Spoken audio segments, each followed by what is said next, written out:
Hey guys and gals, I got another one for you today. Today is going to be continued off of yesterday's video. And yesterday we featured our four-man platoon Streakin, Thaddeurian, Drewski, Hoops, and myself. And we're trying to get on a win streak and beat our previous records. Me and Hoops had 14 wins in a row without both of us dying in our KV4s. This is like light years long ago. And then Gilby, Drewski, and I followed that up in our Mutant IS-6 Gornich combo. We also got 14 games in a row without all of us dying. So the qualifiers to make our streaks happen, there has to be one constant tank, and one person has to be left alive at the end when there's a victory. Unless it's like 9-1, and let's say I'm a one-shot, and I run in there and try to get the kill, and the guy ends up killing me, because I could have just sat there and waited for my team to kill him. He's not going to kill 9 tanks if there's only one left, if that makes sense. Alright. So if you haven't checked out last video, that is the start of our attempt to break our win streak. So we started off with 2 games, got the win in both of them, and this is game 3. And right away, since we're all in heavy tanks, we decide to roll to the city, and really that makes sense because the cap is there. So we're not against quick capping a map like this. We call it a learning lesson for the Reds. Alright, so we're going to scoot across here. We definitely need to spread our tanks out in this choke. If we end up all in the same spot, it's going to be really difficult. And this AMX 54, Hoops tells me to get out of his way. I didn't realize I was blocking. I didn't realize he was coming, I should say. I knew I was blocking him once I seen that he was coming. So he has to take a shell in his lower plate. I missed my first shot into his lower plate, but I get a second shot into his shoulder plate. He goes down. They have a waffle that takes out our bat chat. I'm not even sure if that's down here or over in the field or what. Right now I'm getting my foot on the cap, and we're setting up how we want to ambush these guys and deciding if we actually want to ambush these guys. Alright, so I'm on the outside. Hoops goes to the middle or inside the 8 line and setting up an attack. Didn't realize there was a ship barn back there. Knew the E4 was there, and I was willing to take the E4 shell. That ship barn absolutely wrecks this tank. Lose our ammo rack, our commander, our gunner, and this tank is absolutely trash now. So I let my teammates know, guys, I'm probably not going to be much of an impact. Plus, I'm a one-shot for their team. Artie shoots at me like, look, you have nothing better to do, Artie. I let them know that the ship barn shot. I take his track off. I think I was probably lucky to hit that shot since my gun is broke and my commander is dead. But really, I told him I'm just going to keep cap pressure on and just get my shots where I can. I'm going to hide from Artie here just so Artie can't be the cheap little red square that it likes to be. And we're going to see if these mediums make their play into the city. Looks like they are, but they're a little too late. Most teams, I think, that go to the city aren't going to make the push that we made, and that's going to allow these mediums to funnel in behind us and get our flanks. However, we've dealt with the city, so we now can just turn around and deal with these mediums, and that makes for an easy game.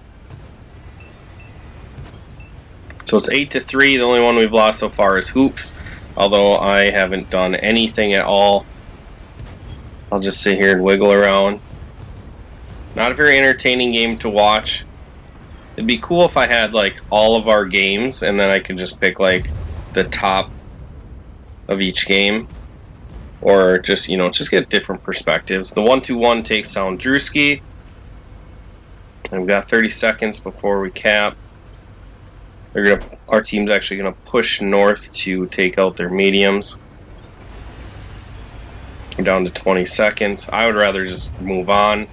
I don't want to try to play out this game because my reload is way too long, and my accuracy is just not on point. So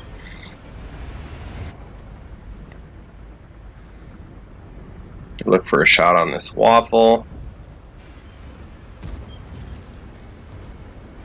And the Reds aren't too worried about the cap. They're not coming in. Like, they'd rather just sit out there. I guess they're getting fed some damage, so props to them. Now the E5 comes. Once we cap, then he pokes his head over to be like, is there anything I can shoot at? Alright, let's get to endgame stats. This is a beautiful one if you didn't see my stats already. 700 damage. I think it's like my record in this tank.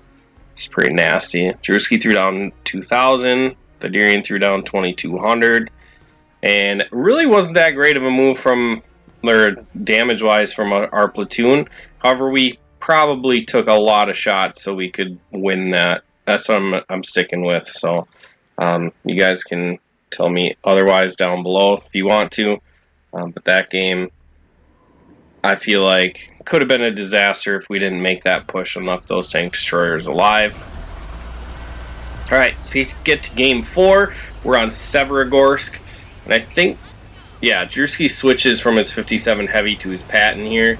I'm still in my 54. Thaddeurian's still in his Panzer 7.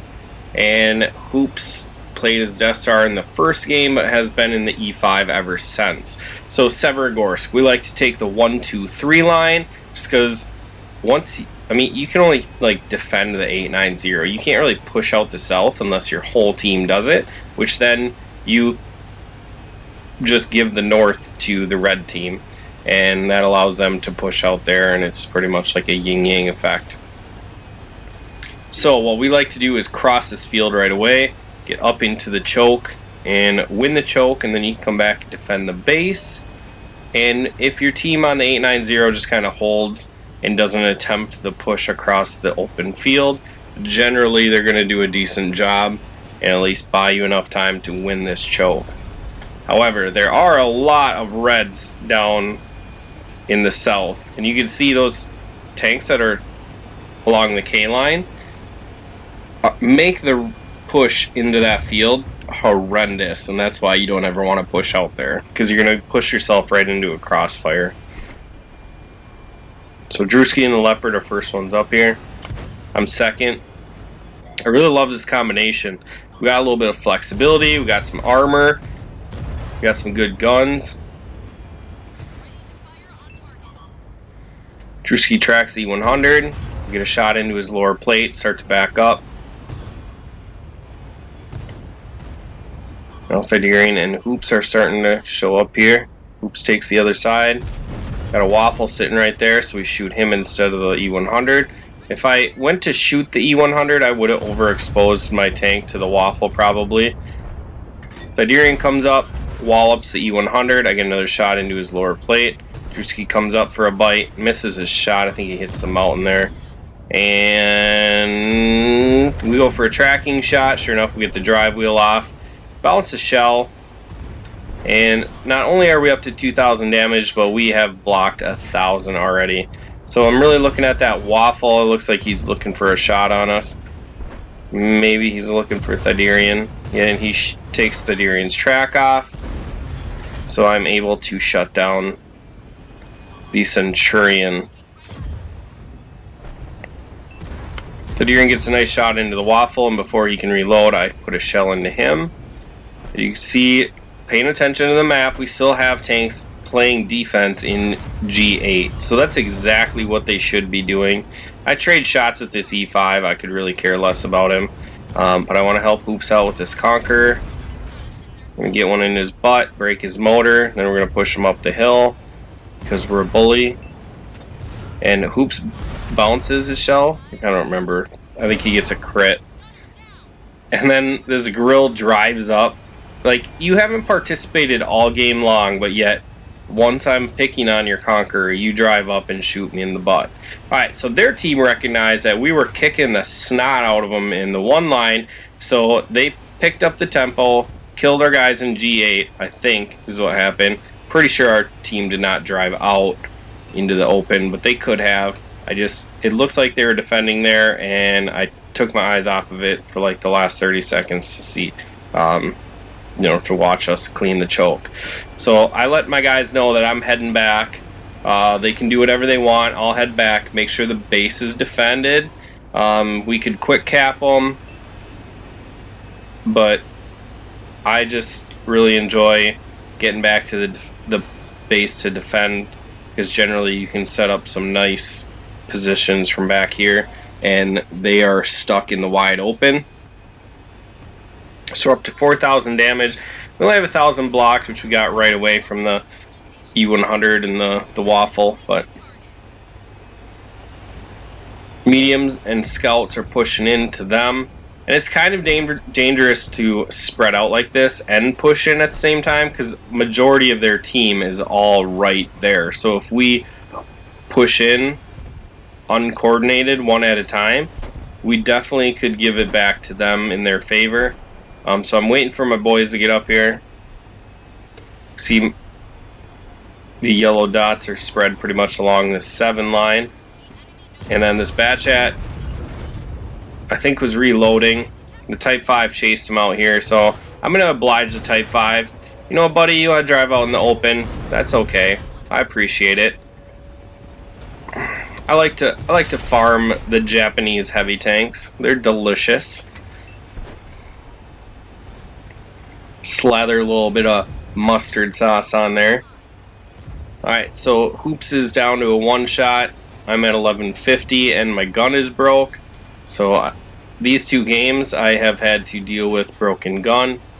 It's been quite a pain in the butt. Drewski shuts down the Death Star.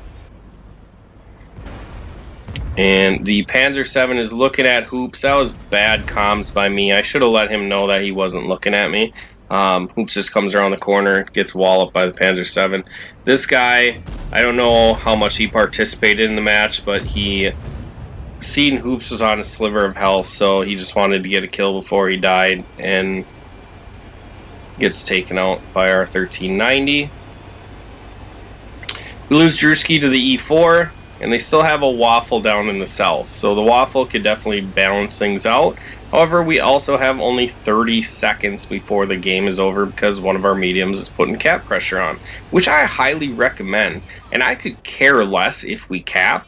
I mean, I know people think, well, I shouldn't say think, there is more experience to be had, but honestly, getting in and out of games rather than chasing a little bit of XP, I would rather do it. I know some of you guys are going to put me on blast for that, but it is what it is. I like to call it teaching moments to the red team. If they don't want to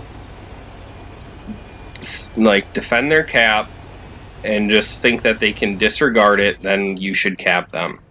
Alright, so here's a broken gun, long range across the map. See if we can shoot. No, we missed that shot. It's pretty ugly. See, here I'm getting impatient with my gun.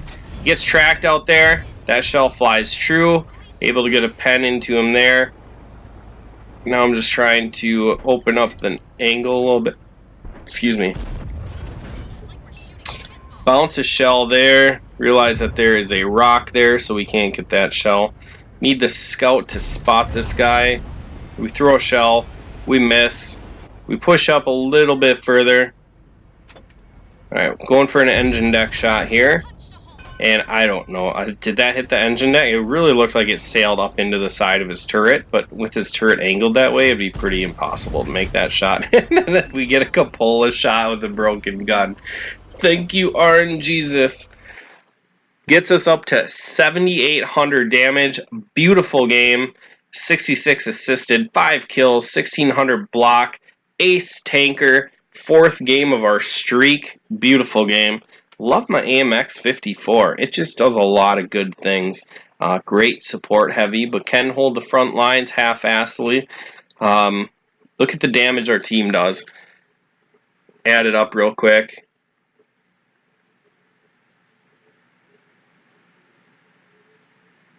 Like 17,000 plus damage. 8 kills. That's a contribution. That's what I would call a contribution. Very beautiful game. And the streak will continue tomorrow. I hope you guys are enjoying. I'm having tons of fun. Make sure you like, share, subscribe. And I will catch you in the next video.